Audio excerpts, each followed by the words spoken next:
What is spacetime? Imagine you're meeting a friend for coffee. You tell them the address, a street, a cross street, maybe a floor number, 3 pieces of information.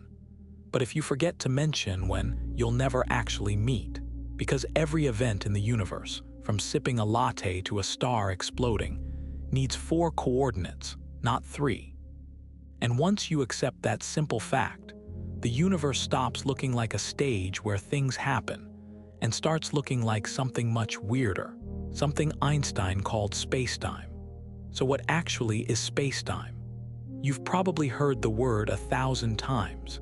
In movies, in science documentaries, in that one friend's TikTok about black holes. But most explanations skip past the really strange part, the part where space and time aren't 2 separate things anymore. They're woven together into a single fabric. And that fabric can bend, stretch, ripple, and even tear. Before Einstein, people thought of space as a kind of empty container, a giant cosmic warehouse where stars, planets, and people moved around. And time was something that just ticked, a universal clock, the same for everyone, everywhere. If you and I synchronized our watches, they'd stay synchronized forever, whether you flew to the moon or stayed on your couch. That picture is intuitive. It matches how life feels, and it's completely wrong. Here's where things get interesting. In 1905, a 26-year-old patent clerk in Switzerland published a paper that quietly demolished that entire worldview. Einstein's special relativity showed that time doesn't tick at the same rate for everyone. If you move fast, really fast, close to the speed of light, your clock literally runs slower compared to someone standing still. Not because the clock is broken, because time itself is flexible. And space gets weird too.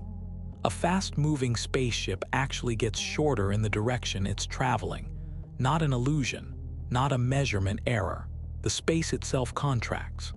Now, this sounds like science fiction, but we've tested it thousands of times. The GPS satellites orbiting Earth right now have to correct for these effects every single day. If engineers didn't account for the fact that satellite clocks tick at slightly different rates than clocks on the ground, your phone's navigation would drift off by kilometers within hours. Spacetime isn't a theory on a chalkboard. It's in your pocket. A few years after special relativity, Einstein's former math teacher, Hermann Minkowski, noticed something profound. If space and time warp depending on how you're moving, maybe that's because they're not really separate to begin with. Maybe they're just 2 aspects of one deeper thing. He stitched them together mathematically, and spacetime was born. Think of it this way. Imagine a piece of paper. You can describe any point on it with 2 numbers, left, right, and up, down. That's 2D space. Now, stack up a whole book's worth of pages, and every point needs 3 numbers. That's 3D space, the world we walk around in. Spacetime adds 1 more dimension, time. Every event, every moment, every atom has 4 numbers. Where and when? Here's the beach ball analogy I love. Picture a trampoline. Stretch it flat and roll a marble across it. The marble travels in a straight line. Now place a bowling ball in the middle. The trampoline sags. Roll that marble again, and it curves toward the bowling ball. You might say the bowling ball is pulling the marble, but really, it's just bending the surface the marble is rolling on. That's gravity.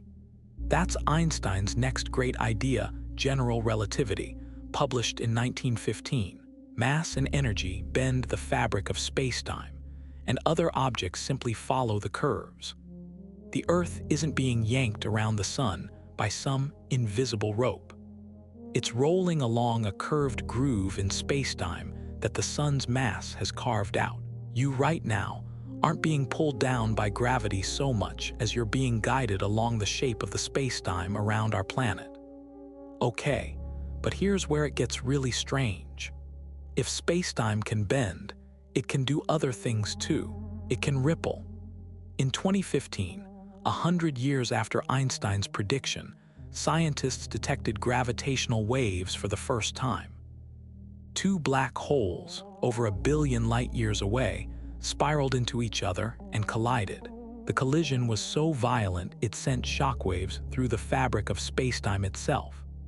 Ripples that traveled across the universe, and ever so slightly stretched and squeezed the Earth as they passed through.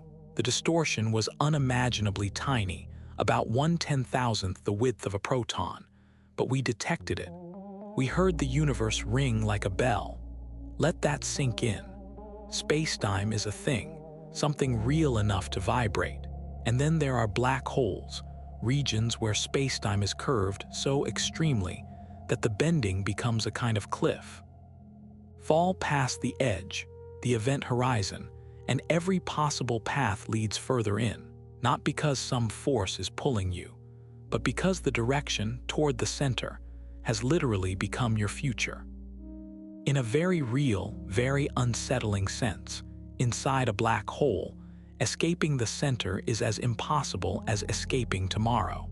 Oh, and time itself. Near a massive object, time runs slower. If you had a twin who lived their whole life in a cabin high on a mountain, and you lived yours at sea level, your twin would age very, very slightly faster than you, billionths of a second over a lifetime, but real. The deeper you sit in the curve of spacetime, the slower your clock ticks.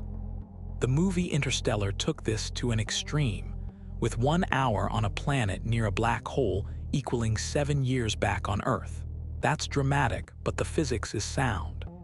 So why should any of this matter to you, sitting there watching a video on a small glowing screen? Because spacetime is the stage and the story, it's not a backdrop to the universe. It is the universe, in some deep sense. Every photon of light that reaches your eye has been traveling along the contours of spacetime for millions or billions of years. The very fact that you can look up at the night sky and see the past, because light takes time to arrive, is only possible because space and time are threaded together, and we still don't fully understand it. Einstein's equations describe spacetime beautifully on large scales. Quantum mechanics describes the tiny world of particles beautifully on small scales. But when we try to combine them, when we ask what spacetime does inside a black hole, or what it looked like in the first instant of the Big Bang, the math breaks down. Somewhere, there's a deeper theory waiting to be discovered.